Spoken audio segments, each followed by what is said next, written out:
अब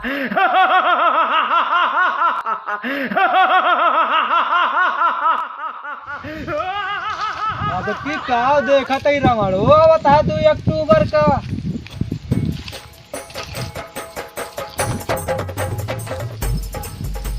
का बापू आज तो हमार दिन आ दशहरा।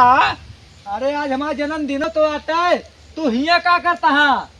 जलक तैयारी करता ही, लेकिन दिल में जलन तो हो रे भाई। तू अहिंसक बात कर था और हम तो जल जल के हिंसक शिकार करी थे। तू जला था काहे से कि तू बुराई के प्रतीक है, हम जिया तही काहे से कि हम अच्छाई के मिसाल ही। कम से कम हम दशहरा पर कुछ जने के इकट्ठा कर ली थी, लेकिन तोहरे नाम पर तो बस छुट्टी के दिन जाता है।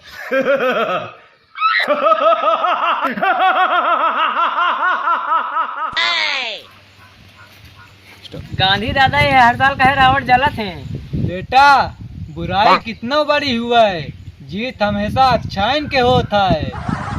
और हम जली थी ताकि दुनिया की याद रहा कि घमंड और लालच के अंत होत है। देखा रावण, तू जला था हम जलाइत नहीं, दोनों यानी दुनिया का कुछ सिखाई थे। सही कहा था बापू, आज से हम वो दुनिया कुछ सिखावे के लिए जलब, डरावे के लिए नहीं।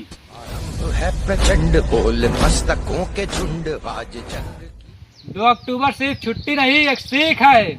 और मेरी जलन सिर्फ नाटक नहीं, एक चेतावनी है।